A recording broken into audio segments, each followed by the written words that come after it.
என்னடா ப்ரமோ 4 பார்த்து ஃபயர் விட்டவன்லாம் இப்போ அப்படியே இதாகி போய் இருக்கிறாங்க. ஏன்னா தீபக்குக்கு ஒரு சீக்ரெட் டாஸ்க் கொடுத்துருக்காங்க. என்ன சீக்ரெட் டாஸ்க்னா, தீபக்கை கூப்பிட்டு பிக் பாஸ் சொல்கிறாரு, இன்றைக்கி நைட்டு லைட்டெல்லாம் ஆஃப் ஆனதுக்கு அப்புறமா நீங்கள் ஸ்டூடெண்ட்ஸ் எல்லாருமா சேர்ந்து ஏதாச்சும் ஒன்று பண்ணணும். அது அப்போ உடனே தீபக் கேட்குறாரு, டான்ஸா சாங்கா என்ன பண்ணணும் சார் அப்படின்னு கேட்குறாங்க.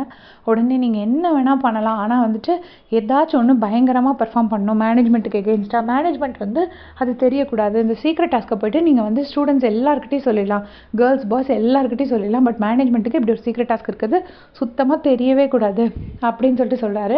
இது எதுக்காக அப்படி சொல்கிறாருன்னா, நீங்கள் எல்லோரும் ரொம்ப நல்லவங்களா இருக்கீங்க, ஸோ ஒன்றுமே பண்ண மாட்டேங்கிறீங்க, அதுக்காக தான் இந்த சீக்ரெட் டாஸ்க் கொடுக்குறேன்னு அவரே ஓப்பனாக சொல்லிட்டாரு. ஏன்னா கண்டென்ட்டே இல்லை, அதனால அவர் இப்படி ஓப்பனாகவே சொல்லிட்டாரு. ஸோ தீபக்கும் ஓகே அப்போ அப்படின்னு சொல்ல உடனே சொல்கிறாங்க, நீங்கள் நைட் எல்லாத்துக்கும் யூனிஃபார்ம் வரும், அதாவது ஒரு நைட் ட்ரெஸ் வரும், அந்த நைட் ட்ரெஸ் தான் நீங்கள் எல்லா ஸ்டூடெண்ட்ஸும் போட்டிருக்கணும் அப்படின்னு சொல்கிறாங்க. ஸோ அது மேனேஜ்மெண்ட்டுக்கு சொல்லலாமா அப்படின்னு சொல்லிட்டு தீபக் கேட்குறாரு.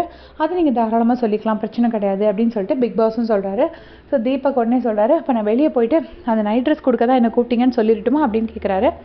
உடனே வந்துட்டு பிக் பாஸ் சொல்கிறாரு, உங்களுக்கு தான் மார்னிங் ஒரு பிளட் டெஸ்ட் நடந்துச்சுல, அதே மாதிரி இன்னொரு பிளட் டெஸ்ட்டுன்னு சொல்லிடுங்க, அவ்வளோதான். ஸோ இன்றைக்கி நைட்டு நீங்கள் ஏதாச்சும் ஒன்று கண்டிப்பாக பண்ணணும், ரொம்ப ஒரு இன்ட்ரெஸ்டிங்கான ஒரு விஷயம் பண்ணணும், ஆனால் அது மேனேஜ்மெண்ட்டுக்கு தெரியக்கூடாது, அவங்க அதை தெரியாமல் இருக்கணும், நீங்கள் எல்லா ஸ்டூடெண்ட்ஸ்க்கும் மட்டும் இன்ஃபார்ம் பண்ணி பண்ணுங்கன்னு சொல்லியிருக்காங்க.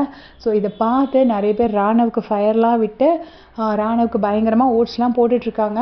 பட் எனக்கு தெரிஞ்சு இன்னுமே இது சீக்ரெட் டாஸ்க்காக இருக்காது, ரியல் ஃபைட்டாக தான் இருக்கும் அப்படின்னு தான் நான் நினைக்கிறேன். ஏன்னா ராணவ் கண்ணில் உள்ள கோவம்லாம் பார்க்கறதுக்கு அது ஆக்டிங் மாதிரி எனக்கு தெரியலை.